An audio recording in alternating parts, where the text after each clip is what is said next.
समझ में? ये जीवन कौशल वाला पार्ट है, कहने का मतलब है। आवाज तो आ रही होगी ना? आवाज आ रही कि नहीं? अभी माइक का प्रयोग नहीं करते हैं, ठीक है? आवाज तो आ रही ना लास्ट तक? चलिए, तो जीवन कौशल वाला पार्ट है, थोड़ा सा समझ लेते हैं कि जीवन कौशल है क्या, या जीवन कौशल किसे कहते हैं। जीवन कौशल है क्या, या जीवन कौशल आप किसे कहते हैं? तो जीवन कौशल की अगर बात करेंगे कि जीवन कौशल क्या है या जीवन कौशल होता क्या है, तो देख लेते हैं एक लाइन में कि आखिर जीवन कौशल है क्या।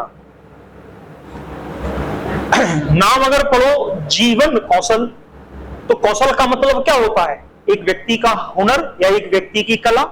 एक कौशल का मतलब क्या है कि अमुक व्यक्ति के अंतर्गत, जरा समझना, कौशल का मतलब यहां पर क्या है? कौशल का मतलब है जैसे कि वो किसी में योग्यता रखता है। जैसे कि कोई व्यक्ति बढ़िया पेंटिंग कर लेता, कलाकारी कर लेता, कला कर लेता, आर्ट बना लेता, तो उसका कौशल कला में अच्छा है। कोई व्यक्ति बढ़िया घुड़सवारी कर लेता, तो उसका कौशल घुड़सवारी में अच्छा है। कोई व्यक्ति अच्छी ड्राइविंग कर लेता है, कोई व्यक्ति अच्छी तैराकी कर लेता है, कोई व्यक्ति अच्छा क्या कर लेता है, क्रिकेट खेल लेता है, कोई व्यक्ति अच्छा क्या करता है, बैडमिंटन खेल लेता है। तो उसके कौशल को बता रहा है, ठीक है ना? अब यहां पर जीवन कौशल का मतलब क्या है? तो यहां पर एक प्रकार से जीवन का मतलब क्या है? जीवन जीने, और कौशल का मतलब है कला। तो सरल अर्थों में इसका शाब्दिक अर्थ अगर कोई पूछता है, तो जीवन कौशल का शाब्दिक अर्थ होता है जीवन जीने की कला ही क्या कहलाती है? जीवन कौशल कहलाती है। बात समझ पाए कि नहीं? यानी कि जीवन जीने की कला ही क्या है? जीवन जीने की कला ही क्या कहलाती है? आपकी एक प्रकार की जीवन कौशल कहलाती है। और इसी की सहायता से आप जीवन की चुनौतियों एवं परिस्थितियों का क्या करते हो? सामना करते हो। यदि कोई भी व्यक्ति रहेगा, वो अपने जीवन जीने की कला के माध्यम से ही क्या करता है? परिस्थितियों का या चुनौतियों का क्या करता है? सामना। आज लिखना नहीं, आराम से सुनो, आज आप, कोई दिक्कत नहीं है, आज आप आराम से सुन सकते हो, कहने का मतलब है। फिर बाद में हम आपको अलग बताते चलेंगे। एक प्रकार से अगर देखा जाए तो जर्नल वे की परिभाषा तो यही है कि जीवन एक कला है, और जो व्यक्ति को जीवन जीने में क्या करती है? मदद करती है, या वह वातावरण में जो भी उसके सामने चुनौतियां या जो समस्याएं आती हैं, उनको उनसे संघर्ष करने में या उनसे लड़ने में क्या करती है? सहायता करती है। अब जैसे देखा हो कि कोई व्यक्ति को तैराकी आ गया है, तो एक प्रकार का वो भी उसका कौशल है। कोई व्यक्ति आर्ट सीख गया है, तो वो भी उसका कौशल है। कोई व्यक्ति गणित अच्छी आ गई है, तो वो भी उसका कौशल है। बात समझ पाई कि नहीं समझ पाई? ये सब क्या है? जीवन कौशल है। आपके जो WHO जो है, विश्व स्वास्थ्य संगठन जो है, उसके द्वारा कितने जीवन कौशल बताए गए हैं? तो 10 जीवन कौशल जो है वो बताए गए हैं। विश्व स्वास्थ्य संगठन के द्वारा जो बताए गए हैं, वो पूरे के पूरे 10 जीवन कौशल जो है वो आपके बताए गए हैं। उन पूरे 10 पर अपन अभी चर्चा बाद में करेंगे, कहने का मतलब है। तो जो 10 जीवन कौशल हैं WHO के द्वारा बताए गए हैं, जिसमें पहला जीवन कौशल आता है आत्म जागरूकता।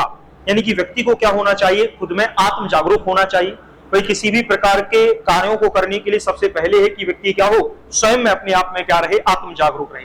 भाई जैसे वैकेंसी कब निकली, कब हम उसका अप्लाई करें, कब फॉर्म भरें, कब जो है वो हम परीक्षा देने जाएं। जब व्यक्ति खुद से अवेयर होगा तभी तो जाके क्या कर पाएगा? नौकरी को पा पाएगा।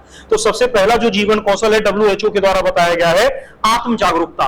दूसरा इसका जीवन कौशल है, उससे बहुत प्रश्न आते हैं, आलोचनात्मक सोच।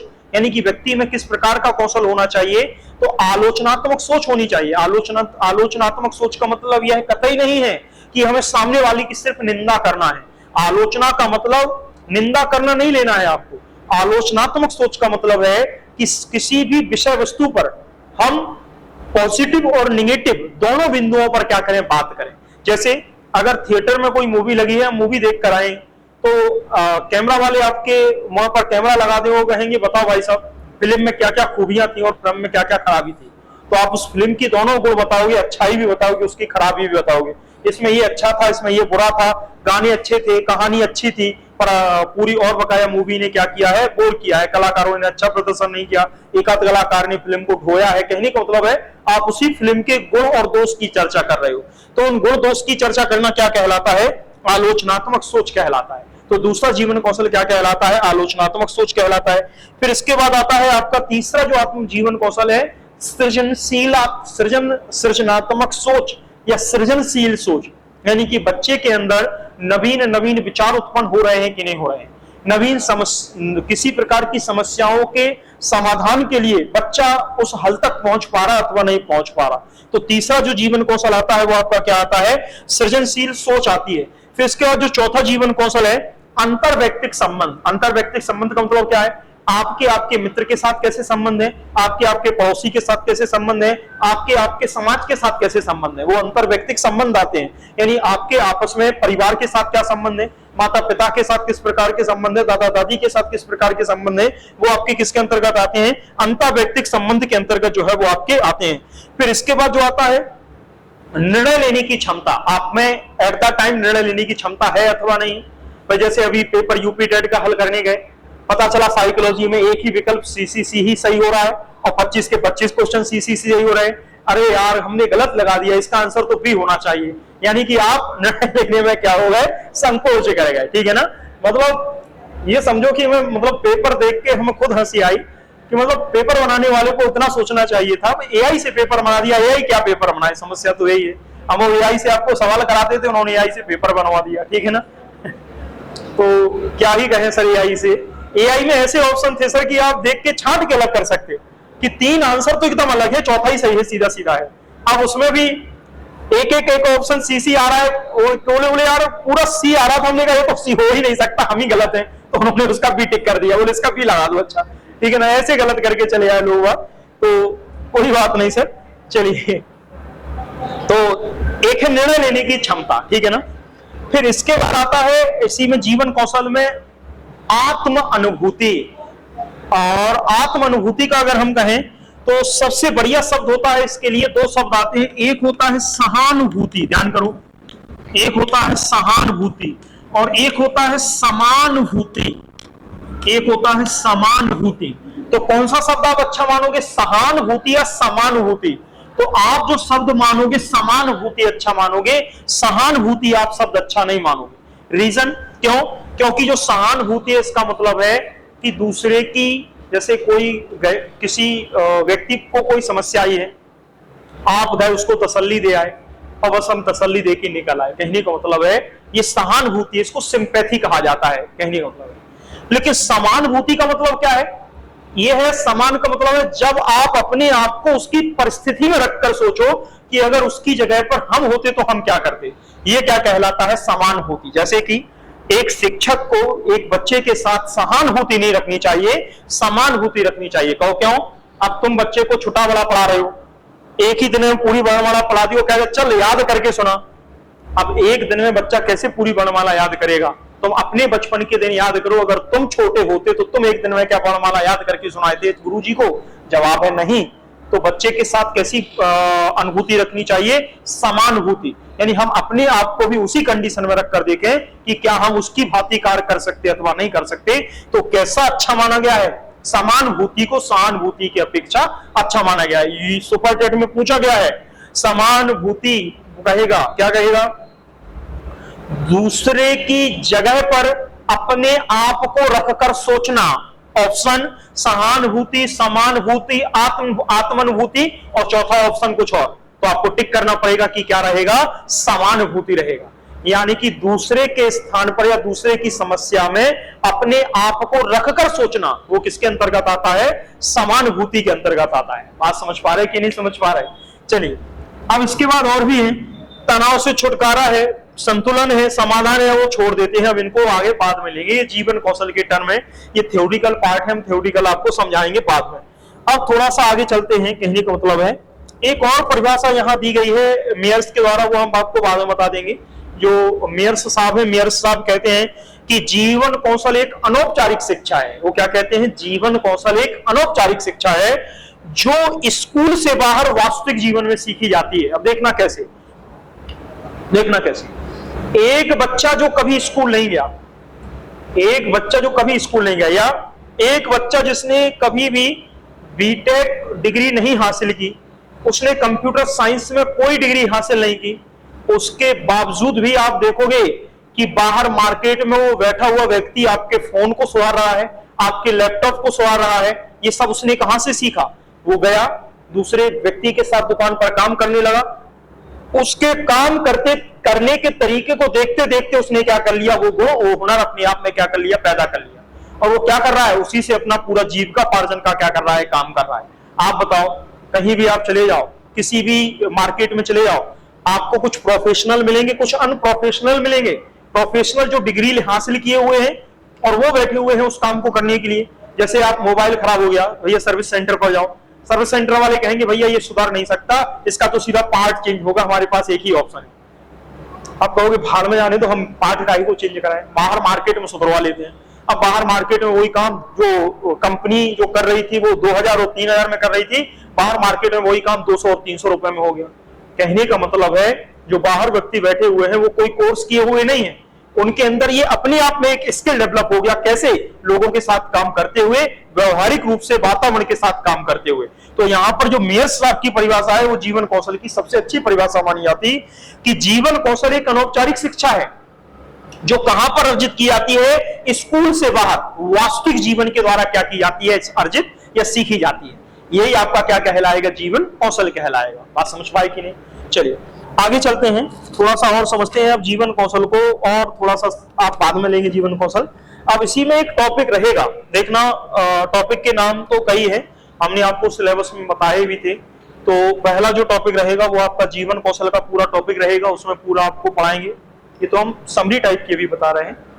फिर उसके बाद इसी में आएगा व्यावसायिक आचरण एवं नीति, ये टॉपिक के नाम है। पहला टॉपिक है आपका जीवन कौशल।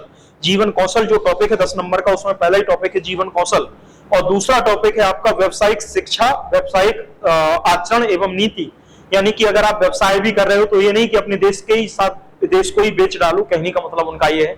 यानी कि व्यक्ति में ऐसे मानवीय गुणों का विकास करना कि भैया ये नहीं कि पैसे के लालच में आप कुछ भी कर डालो, ये व्यवसाय नहीं कहता। व्यवसाय का मतलब है एक वांछनीय कार्य करो जिसके तहत आप क्या कर सको, व्यवसाय कर सको। लेकिन आज के समय में व्यवसाय एक अलग ही रूप ले चुका है, आप भी जानते हो। लोग व्यवसाय करने के चक्कर में कुछ भी कर रहे हैं। कहने का मतलब है कि लोगों को यही समझ लो कि बस जहर ही नहीं खिला रहा है, बाकी सब खिलाने को तैयार है, ठीक है ना। चलिए आगे करें अगर बात, तो यहाँ पर एक तो आपका जीवन कौशल रहेगा, इसमें जो आपको टॉपिक रहेगा वो हमने थोड़ी सी आपको चर्चा करी है जीवन कौशल की, ये आपको पढ़ाएंगे। फिर व्यावसायिक, यानी कि जो आपका व्यावसायिक जो आचरण है, व्यावसायिक आचरण व नीति, तो व्यावसायिक आचरण नीति समझाएंगे। फिर इसके बाद है शिक्षक की भूमिका, शिक्षक की भूमिका, तो शिक्षक की भूमिका पर चर्चा करेंगे। शिक्षक की भूमिका वही परामर्शदाता, सुविधा प्रदाता, अनुश्रवणकर्ता किसके रूप में रहेगी। फिर शिक्षक की भूमिका के बाद यहाँ पर अगला टॉपिक जो आएगा वो प्रेरणा आएगा, जिसको अभी प्रेरणा आप कहते हो। फिर इसके बाद आएगा पुरस्कार आएगा, कहने का मतलब है।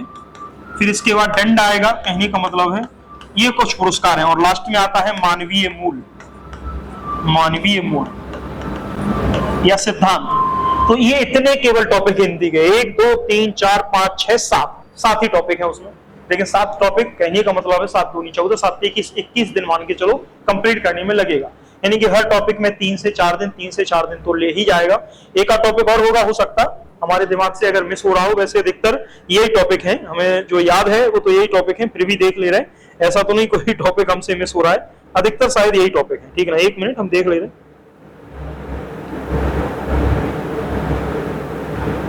एक मिनट सर,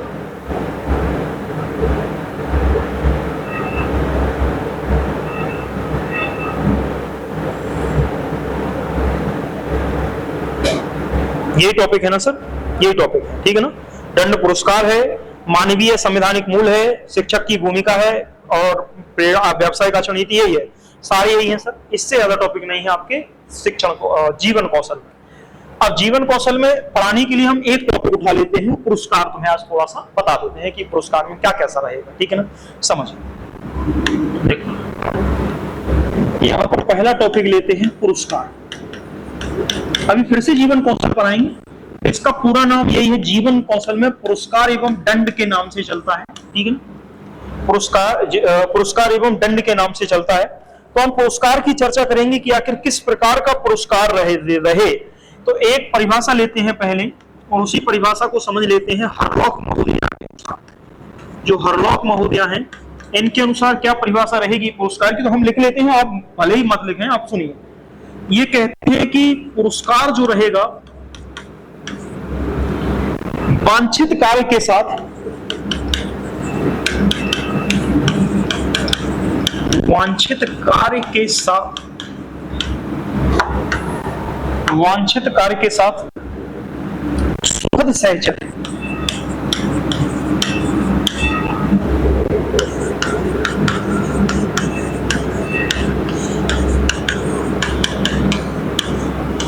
स्थापित करता है। अब इसको हम समझा देते हैं आपको कि पुरस्कार है क्या। ये परिभाषा इसलिए ली गई है ताकि आपको समझ पाए कि पुरस्कार क्या करता है, वांछित कार्य के साथ क्या करता है। तो वांछित कार्य के साथ सुखद सहचर्य स्थापित कौन करता है, पुरस्कार। समझ। और जो दंड है वो क्या करता है, दंड अवांछनीय कार्य के साथ दुखद अनुभव क्या करता है, स्थापित करता है। दोनों ही सेम है, पुरस्कार एवं दंड। तो यहां पर देखना, एक बालक, समझना, एक बालक ने क्या किया, एक बालक ने खूब मेहनत की। अब खूब मेहनत की तो वो कक्षा में क्या कर गया, टॉप कर गया। कहने का मतलब है जब टॉप कर गया तो उसको शील्ड मिली। तो शील्ड क्या है, एक प्रकार के पुरस्कार के रूप में ही तो है।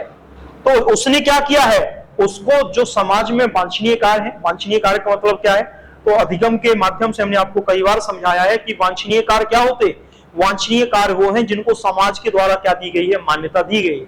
जैसे कि एक बच्चा पढ़ना सीख रहा है, लिखना सीख रहा है, तैराकी करना सीख रहा है, घुड़सवारी करना सीख रहा है, वो आपके सब क्या कहलाएंगे, वांछनीय कार्य।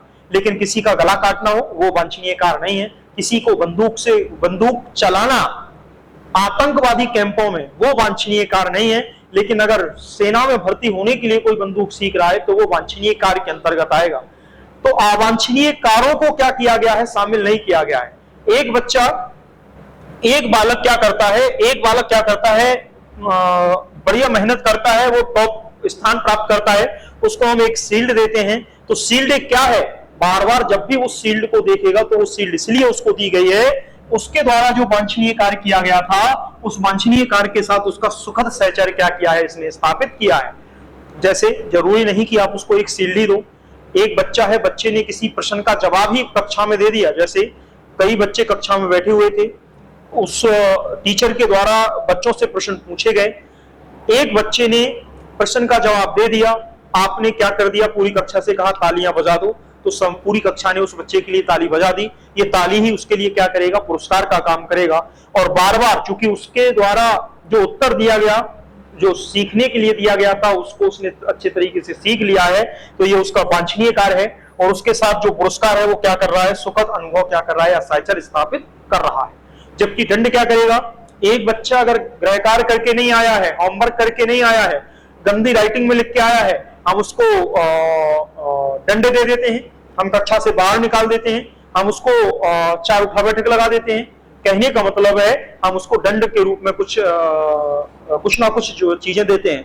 दंड इसलिए देते हैं ताकि अगली बार से वो इन कार्यों को ना करे।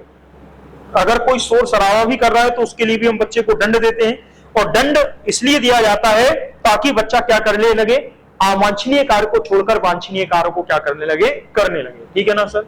तो ध्यान रखना है, ये पुरस्कार एवं दंड कोई अलग नहीं है, लगभग एक वांछनीय कार्य के लिए दिया जाता है जिससे सुखद सहचर्य स्थापित होता है, और एक अवांछनीय कार्य के लिए दिया जाता है जिससे दुखद अनुभव क्या है, आपका स्थापित होता है। तो ये परिभाषा जो है वो आपकी पुरस्कार की, अभी एक ही परिभाषा लेंगे, फिर बाद में थॉमसन की परिभाषा हुई, रायवर्न की परिभाषा हुई, वो सब ले लेंगे। अब यहां पर थोड़े से समझते हैं पुरस्कार के बारे में। तो पुरस्कार के प्रकार बताते हैं कि पुरस्कार क्या है। पुरस्कार के जो प्रकार रहेंगे वो 2, कैसे, 2 प्रकार से पुरस्कार बांट सकते हो आप। एक रहेगा भौतिक, ध्यान रखना, एक रहेगा भौतिक, कहने का मतलब एक भौतिक पुरस्कार है, और दूसरा आपका क्या रहेगा, सामाजिक पुरस्कार रहेगा। आपको ये भौतिक पुरस्कार और सामाजिक पुरस्कार क्या है भाई, पुरस्कार भी तो 2 तरीके से दे सकते हो, एक भौतिक पुरस्कार दे सकते हो और एक आप क्या दे सकते हो, सामाजिक पुरस्कार जो है वो दे सकते हो। अभी हम इन्हीं को कुछ अन्य नामों से जानेंगे, लेकिन अभी यहां समझते हैं कि भौतिक पुरस्कार का मतलब क्या है। भौतिक पुरस्कार का मतलब है जिन चीजों को बच्चा मूर्त रूप में क्या कर सकता है, देख सकता है, उनको हम मूर्त पुरस्कारों को ही क्या कहेंगे, भौतिक पुरस्कारों की श्रेणी में रखेंगे। जैसे कि अगर आप किसी बच्चे ने टॉप किया है तो उसको आप क्या दे दिया, आपने मेडल दे दिया, कहने का मतलब है, तो ये मेडल किस प्रकार का पुरस्कार कहलाएगा, भौतिक पुरस्कार कहलाएगा। आपने बच्चे को क्या कर दिया, लिखने पढ़ने के लिए क्या दे दी, कोई सामग्री दे दी, कहने का मतलब है कोई पुस्तक दे दी, आपने बच्चे को कोई पेन भेंट कर दिया, आपने कोई बच्चे को क्या दे दी, पुस्तक के साथ कोई बच्चे को कॉपी दे दी। ये सारे के सारे जो है वो किस प्रकार के पुरस्कार के अंतर्गत आएंगे, भौतिक पुरस्कार के अंतर्गत आएंगे। उन्हीं को हम किसके अंतर्गत रखते हैं, मूर्त पुरस्कार की श्रेणी के अंतर्गत भी रखते हैं। अभी हम कैटेगरी फिर बना रहे हैं, मूर्त और अमूर्त, उसको अलग बना रहे हैं, लेकिन अभी यहां सिर्फ समझना है कि अगर वो पुरस्कार को भौतिक और सामाजिक के रूप में बांटेंगे तब भी हम जानते हैं कि भौतिक पुरस्कार क्या रहेंगे और सामाजिक पुरस्कार क्या रहेंगे। दूसरी तरफ सामाजिक पुरस्कार क्या, इसको हम सामाजिक पुरस्कार कह सकते हैं या आध्यात्मिक पुरस्कार भी कह सकते हैं। तो सामाजिक पुरस्कार किसे कहेंगे, जिसके लिए किसी व्यक्ति को क्या कर दिया जाए, समझना, सामाजिक पुरस्कार किसे कहेंगे, कोई व्यक्ति चुनाव में खड़ा होता है और वो चुनाव जीत जाता है, ये उसके किसकी श्रेणी में आएगा, सामाजिक पुरस्कार की श्रेणी में आएगा। हम किसी व्यक्ति को पदोन्नति दे दें, उसको एक पद से दूसरे पद पर भेजा दें, उसको पदोन्नति दे दें, तो उसमें भी उसका सामाजिक स्तर क्या कर जाएगा, बढ़ जाएगा। कोई चपरासी था उसको अधिकारी बना दिया, अधिकारी को सीनियर अधिकारी बना दिया, सीनियर अधिकारी को प्रबंधक बना दिया। भाई आप देखते हैं कि आपके जो प्रमोशन होते हैं, जिनको आप प्रमोशन कहते हैं, वो सब किसके अंतर्गत आते हैं, सामाजिक पुरस्कारों की श्रेणी में आते हैं। देखा होगा एक कर्मचारी में काम करने वाले एम्प्लॉय, कोई एक एम्प्लॉय अगर अच्छा काम करता है तो उसका क्या कर देते हैं, उसका प्रमोशन कर देते, उसके पैसे बढ़ा देते, उसका प्रमोशन मैनेजर की पोस्ट पर कर देते। तो ये सब किसके अंतर्गत आएंगे, सामाजिक पुरस्कार की श्रेणी के अंतर्गत आएंगे। हम किसी व्यक्ति को, जरूरी नहीं हम किसी व्यक्ति को कोई उपाधि दे दें, भैया किसी को पद्म पुरस्कार मिल जाए, किसी को पद्म विभूषण मिल जाए, किसी को पद्मश्री मिल जाए, किसी को भारत रत्न मिल जाए, ये सारी की सारी उपाधियां हैं। भैया वो उपाधि नहीं दी जाती जो पहले दी जाती थी, राजा महाराजा महाराजा धीराज, ये नहीं दी जाती है, नवाब सुल्तान, ये उपाधि नहीं दी जाती। अब जो उपाधियां भारत सरकार के द्वारा दी जाती हैं वो केवल और केवल क्या दी जाती हैं, पुरस्कार, पद्म पुरस्कारों की श्रेणी में। यानी कि जो आपके 3 पुरस्कार चलते हैं, पद्म विभूषण, पद्म भूषण और पद्मश्री, और आपका सबसे बड़ा जो पुरस्कार है वो भारत रत्न पुरस्कार माना जाता है। यही आपके पुरस्कार हैं। खेल पुरस्कार भी दिए जाते, चाहे राजीव गांधी खेल रत्न हो, चाहे द्रोणाचार्य पुरस्कार हो, चाहे अर्जुन पुरस्कार हो, चाहे आपका चाहे अब तो ध्यानचंद पुरस्कार के नाम से उसको जाना जाने लगा है, राजीव गांधी को। तो वो उपाधियां भी आपको दी गई है, किसके अंतर्गत आते हैं, सामाजिक पुरस्कार की श्रेणी के अंतर्गत आते हैं। बात समझ पाए, इसमें शील्ड तो रहेगी लेकिन साथ में आपका क्या रहेगा, एक पद भी रहेगा, ठीक है ना। जैसे भारत रत्न प्राप्त व्यक्ति, पूरे देश में, पूरे विदेश में पूरा खर्चा कौन उठाएगा, उसकी भारत सरकार उठाएगी जब तक वो रहेगा। यानी कि जब तक वो जीवित रहेगा तब तक उसका पूरा खर्चा किसके द्वारा वहन किया जाएगा, भारत सरकार के द्वारा। कहीं जाता है घूमने फिरने तो उसका पूरा खर्चा कौन उठाएगी, भारत सरकार, इंडियन गवर्नमेंट उठाएगी। चलिए अगर बात करें यहीं पर और क्या क्या आएंगे, कोई भी प्रमाण पत्र आपको मिल गया, सम्मान सूचक कोई प्रमाण पत्र मिल गया, वो भी सब किसके अंतर्गत आएंगे, सामाजिक पुरस्कार के अंतर्गत आएंगे। तो पुरस्कार को हमने अब देखना, ये नहीं मत समझना कि नहीं मतलब 2 ही पुरस्कार, 2 ही कैटेगरी होती, नहीं। हमने शुरुआत में इसको बांटा है भौतिक पुरस्कार की श्रेणी में और सामाजिक पुरस्कार की श्रेणी में, लेकिन हम इसी को किसकी श्रेणी में और बांट सकते हैं, हम इन्हीं पुरस्कारों को हम बांट सकते हैं 2 अलग अलग कैटेगरी में। एक कहेंगे मूर्त श्रेणी और एक कहेंगे अमूर्त श्रेणी।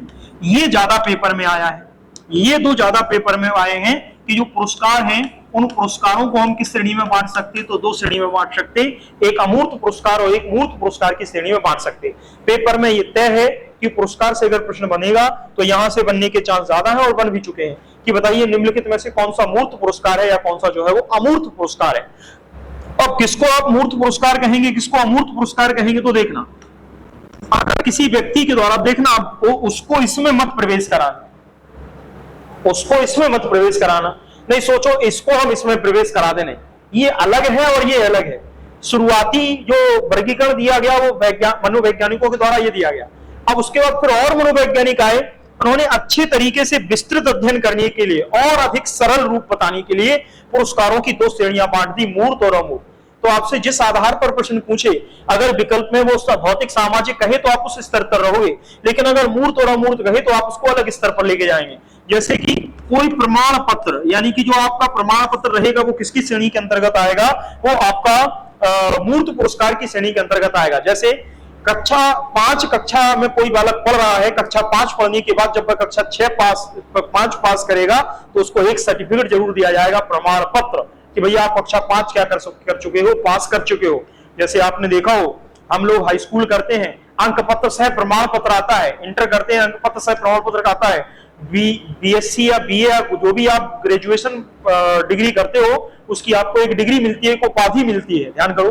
तो वो सब किसके अंतर्गत आते हैं? वो प्रमाण पत्र मूर्त पुरस्कारों की क्या आते हैं? श्रेणी में आते हैं। ये नहीं कि इसमें सबसे अच्छा स्थान प्राप्त करने वाले को दिया जाएगा, परीक्षा उत्तीर्ण करने वाले हर बच्चे को ये पुरस्कार जो है वो दिया जाता है।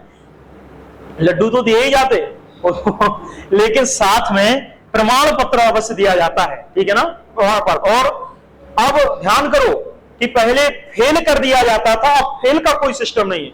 आप फेल नहीं लिख सकते, आप उत्तीर्ण अनुत्तीर्ण लिख सकते, आप ग्रेडिंग प्रणाली लागू है।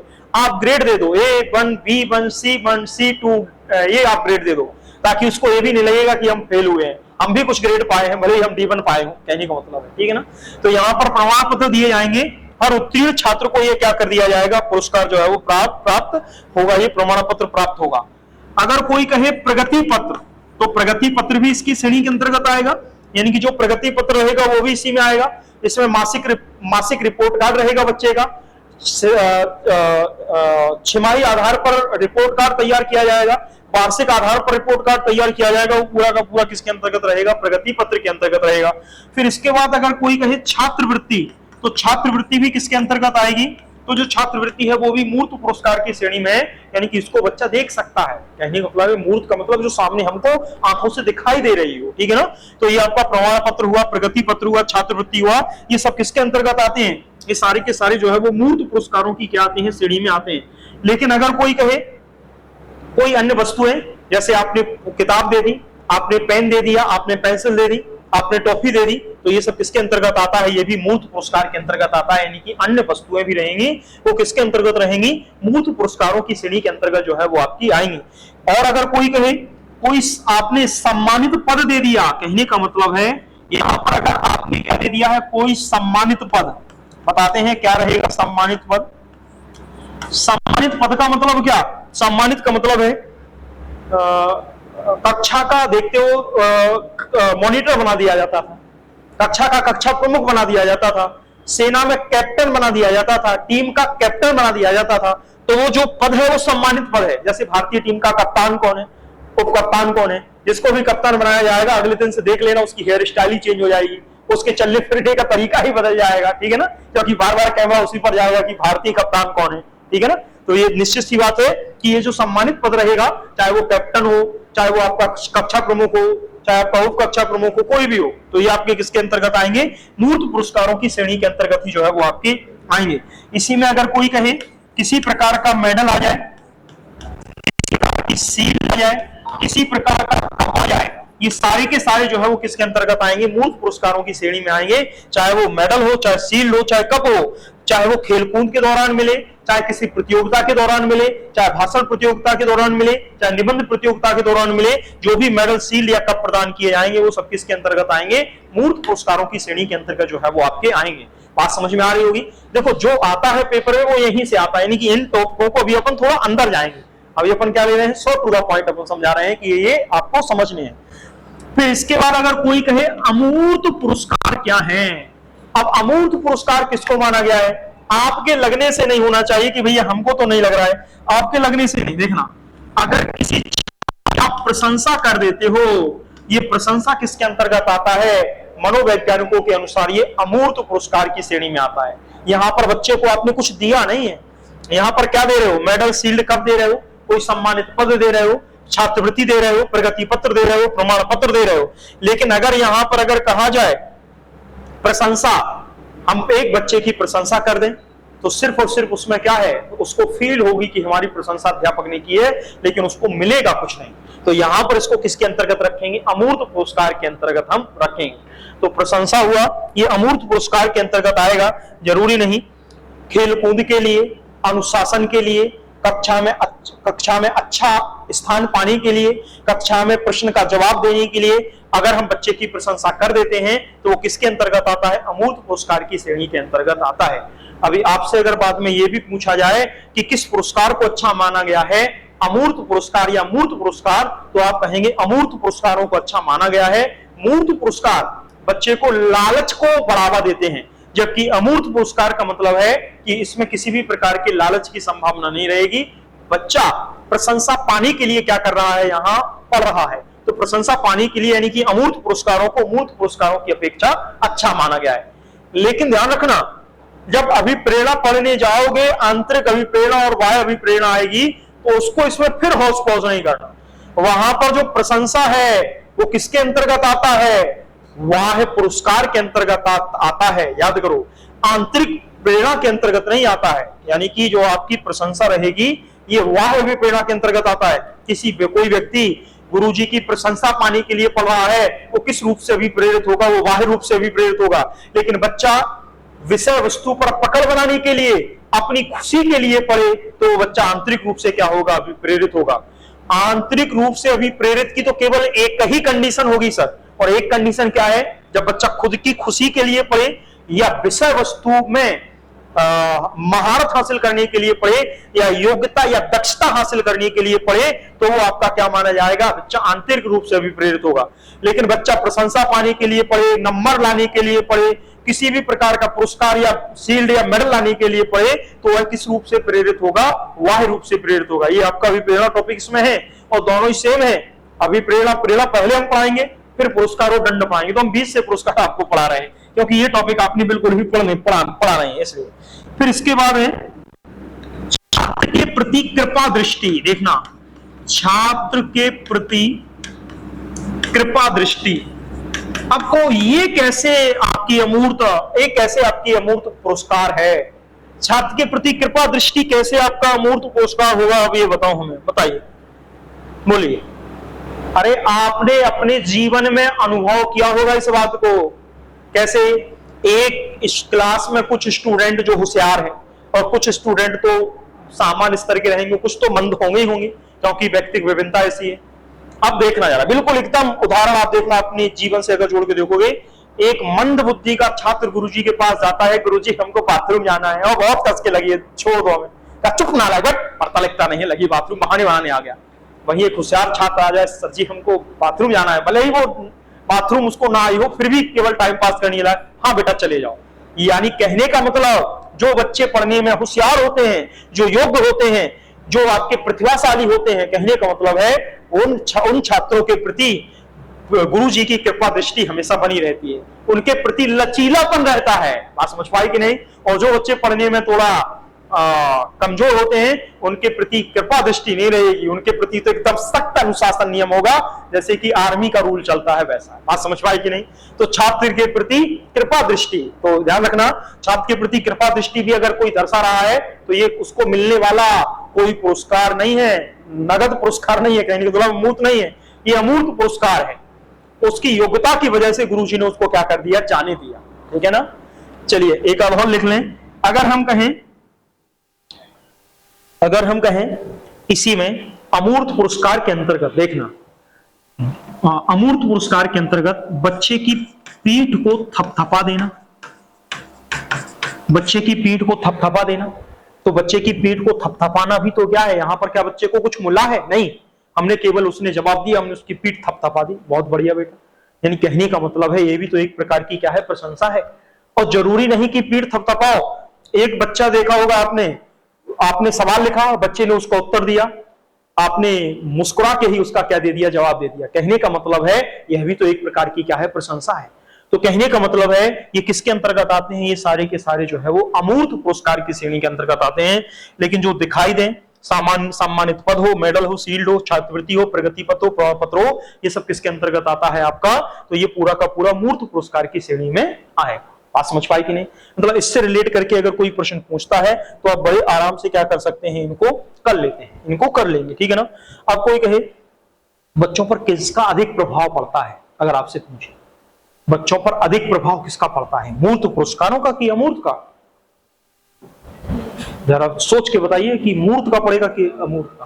भाई जो सामने से दिखाई दे रहा तो इसका प्रभाव ज्यादा पड़ेगा, जो सामने से दिखाई नहीं दे रहा उसका प्रभाव क्या पड़ेगा?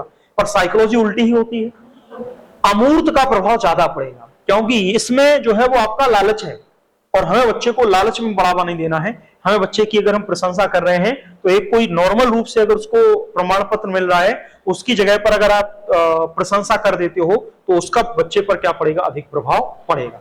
तो ध्यान रखना कि अमूर्त पुरस्कारों का प्रभाव अधिक पड़ता है। इससे बच्चे में अधिक संतोष, अधिक आत्मविश्वास की उत्पत्ति होती है, बच्चा आत्मविश्वास से भरपूर होता है तो अमूर्त पुरस्कारों को अधिक दिया जाना चाहिए, जबकि मूर्त पुरस्कारों को अधिक दिया नहीं जाना चाहिए। ठीक है ना, क्योंकि ये अधिक दिए जाएंगे तो बच्चे में लालच पड़ेगा। ठीक है, बात समझ में आ रही कि नहीं आ रही? कुछ पूछना है तो पूछ सकते हो, कहने का मतलब है। और कोई डाउट है तो पूछ लो, हम सारे डाउट क्लियर करने के लिए बैठे हैं सर। बताइए भाई, प्रशंसा सूचक शब्द, प्रशंसा सूचक शब्द का मतलब है वेरी गुड, बहुत बढ़िया, शाबाश। ये सब क्या है? ये आपके अमूर्त पुरस्कार ही तो हैं। शाबाश कह दिया, वेरी गुड कह दिया, बहुत बढ़िया, ठीक है ना, ये सब आपके क्या है? अमूर्त पुरस्कार के अंतर्गत आएंगे। ठीक है कि नहीं है? कोई डाउट है तो पूछ लो, नहीं तो आगे चल रहे हैं। ठीक है ना, चलिए देखना अब यहां पर पुरस्कार के फिर दो प्रकार क्या रहे, सुनो, पुरस्कार के फिर दो प्रकार, यानी कि दो भागों में विभाजित करेंगे। पुरस्कार आप दो रूप से दे सकते हो, एक व्यक्तिगत रूप से और एक सामूहिक रूप से। नॉर्मल सी बात है, एक व्यक्तिगत रूप से पुरस्कार दे सकते हो और एक क्या दे सकते हो? सामूहिक रूप से। व्यक्तिगत रूप से कब पुरस्कार दोगे, कहने का मतलब है सामूहिक रूप से कब पुरस्कार दोगे? जैसे कि एक बच्चा कक्षा में टॉप किया है तो उसको जो पुरस्कार दिया जाएगा वो व्यक्तिगत रूप से दिया जाएगा। लेकिन एक कोई टीम थी, वो टीम क्या करके आई, क्रिकेट खेल के आई और फाइनल मैच जीत गई और वर्ल्ड कप जीत गया, तो वर्ल्ड कप पर किसी एक का हक नहीं है, उस पर पूरी के पूरे 11 मेंबरों का हक है, यानी कि 11 मेंबरों का अधिकार है। तो वहां पर जो है वो आपका कैसा पुरस्कार माना जाता है? सामूहिक पुरस्कार, यानी कि जिसमें कहने का मतलब है जो जिसमें केवल एक छात्र को पुरस्कार दिया जाए वो व्यक्तिगत है, और जिसमें छात्र संख्या क्या हो, एक से अधिक हो, वो आपका पुरस्कार क्या कहलाता है? सामूहिक पुरस्कार कहलाता है। बात समझ पाए कि नहीं? तो ये सिंपल से स्टेप है, शायद आप समझ में आ रही हो। बताइए सर जी, बताइए, बोलिए, समझ में आ रही बात की नहीं आ रही? बोलिए, समझ में आ रही है? ठीक है, तो यहीं तक रुकते हैं आज। ठीक है, मतलब यहीं तक पढ़ाते हैं आज, धीरे धीरे आगे बढ़ाएंगे। अभी 7:30